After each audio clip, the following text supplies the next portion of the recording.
and welcome back to Witchfix. Today I'm taking a look at The Devil's Footprints by Scott Allie, which is a Dark Horse comic series that I think ran for about 4 issues, and I'm reviewing the collected edition of it. I chose to review this because 1, it had been sitting on my shelf for a while, and 2, I felt like we were lacking some male witch content which I wanted to provide, and this sort of jumped out at me as being definitely about a man.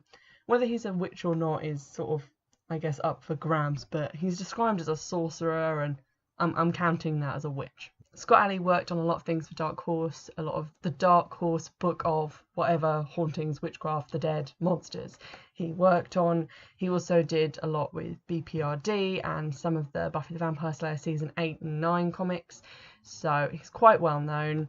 This was not a particularly popular book from what I can see online. A lot of people weren't particularly wowed by it, and I'll get into some reviews in a while. The plot of the book is that a man called William Waite died, and he had been practicing black magic for quite a long time. And after his death, his son, Brandon Waite, is sort of dealing with the comeuppance of that sort of dark magic practice, and he himself practices witchcraft. He has a brother as well who isn't involved in it and is sort of terminally normal, but at the start of the comic book a lot of bad things are happening to people around Brandon and his brother. For instance, Brandon's girlfriend Sarah has a sort of mysterious flu illness, his brother's wife is having complications from her pregnancy, and Brandon himself keeps getting horrible nosebleeds for no reason. So basically, it's a story where he sets out to find what is happening to himself, his family, the people that he loves, how it relates to his father's practice of witchcraft, and how he's going to fix it. Also tacked onto the end of the edition I have are some prequel stories. There's one about his dad trying to discover this sort of ancient grimoire, and there's a story about Brandon meeting Sarah and sort of where their romance came from. Now, the actual plot involves quite a lot of disturbing things involving contact with demons, various kind of psychic vampirism, and also it sort of centres on how the town knows about Brandon's father and the sort of things that he practiced, how they sort of violently disapprove of them and are ready to turn on the family at a sort of a moment's notice and persecute them again. There's also quite a few weird situations in this. For example, his brother's wife, it turns out she was never pregnant, except that her baby just kind of got stolen through black magic. So there's a lot of quite weird and twisted stuff going on. I had some trouble getting into this one because at the start just a lot of different names and a lot of different people are introduced straight away. So we meet Brandon and then some random other people who we didn't necessarily need to be introduced to straight away, and it's quite easy to get confused, especially because a lot of the characters look the same. They're just a white guy with dark hair. We were also sort of introduced to his brother, but it doesn't really say that it's his brother. He just says, oh yeah, this is Dexter, and then we don't find out for a while that it is his brother. And there are some flashbacks worked in and some different cuts to different time periods and places, which is just quite confusing.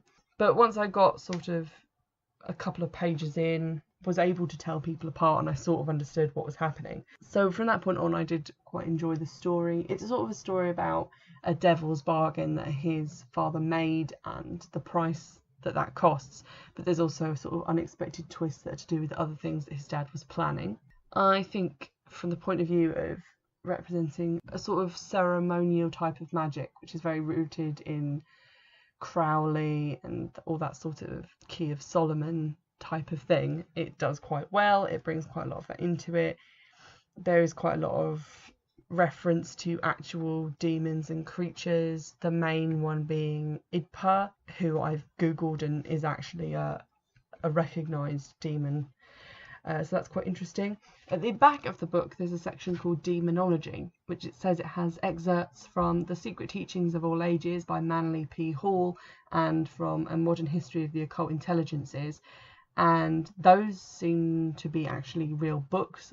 I've googled those and they seem to be real. Whether the extracts credited to them are real, I don't know because I haven't read them, but it seems to be. The other 2 stories tacked onto the end, Worm Song, The Current and The Call, they're not that interesting. I wouldn't say that they added a huge amount. In fact, they raised probably more questions than are answered by the actual series. But I think it would have been worth putting those at the beginning of the collected edition, just because then we'd be introduced to the characters more gradually, and then we'd be able to recognise Brandon and Sarah and various other people as they were introduced.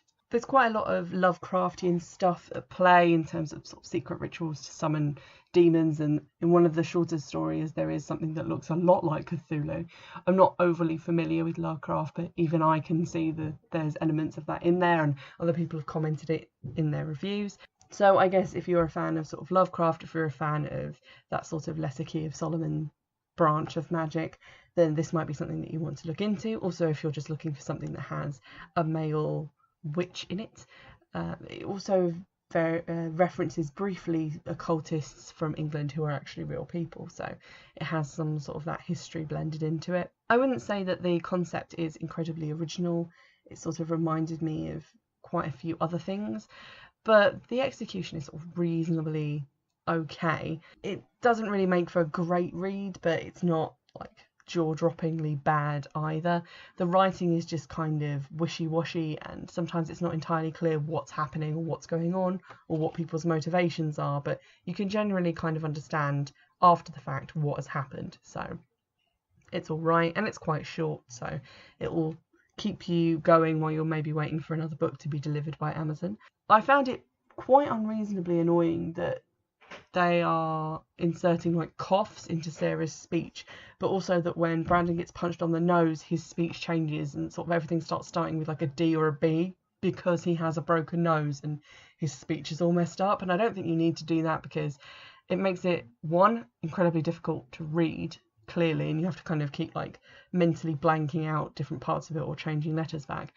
And I don't think you need that, because you can see from the pictures, like it's a book with pictures, that's the whole point of it being a graphic novel. You can see that his nose is broken. You don't need it to be like indicated in speech. You can see that Sarah's ill because she's bundled up in bed with like a bunch of tissues and she doesn't look particularly great. So you don't really need to like change the way that people talk just to like make it obvious. It also kind of annoyed me, and this is just a sort of decision in the plot, that the main character Brandon doesn't tell Sarah any of what's going on, and then at the end she gets quite justly annoyed that he's kept all this sort of evil stuff from her, including the fact that spirits have been visiting her room and he's seen them in the night, and also that he's burned down her mother's barn and called her an alcoholic in front of the whole town, which was kind of true but also a bit mean. And so she confronts him about all this, and his response is to get angry at her and shout at her and then to sort of physically grab her. And I don't really think that that's something that you want your main hero to do, because it just makes him come off as kind of a douche. So I wasn't that impressed with that. It's probably not one that I'm going to keep and add to sort of my permanent collection. I've got other comics that I enjoy more that are about witchcraft, but I think this was definitely one to read just to have gotten into something, because I don't really read a lot of Dark Horse stuff, I have to say. Maybe a couple of the Dragon Age comics that have been published under that, but a lot of the stuff I tend to read tends to be Image comics, so this is quite an interesting foray into what they have to offer witchcraft wise. You can buy this really, really cheaply. There are a lot of the collected editions around. I'm not that cut up about not enjoying it a huge amount. I'm also probably going to give the Dark Horse Book of Witchcraft a look, because I didn't think Scott Allie was that terrible at writing, so that's probably something that I'm going to look into at some point. So I do recommend this, but probably for quite a niche audience. It's not just going to be for anyone who has a vague interest in witchcraft in general. It's going to be for people who have more of an interest in the demon summoning aspect and who are probably okay with having a less than ideal protagonist, because as I said, Brandon does come off as a little bit of a twat. I hope you've enjoyed this episode. As usual, you can get in touch via Twitter at Witchfix and on email, which is witchfixpodcast@gmail.com. You can also support me over on Patreon, and there is a link to that in the description. So please do donate if you feel like helping me get some more bandwidth for my episodes, and I'll see you in the next episode. Bye!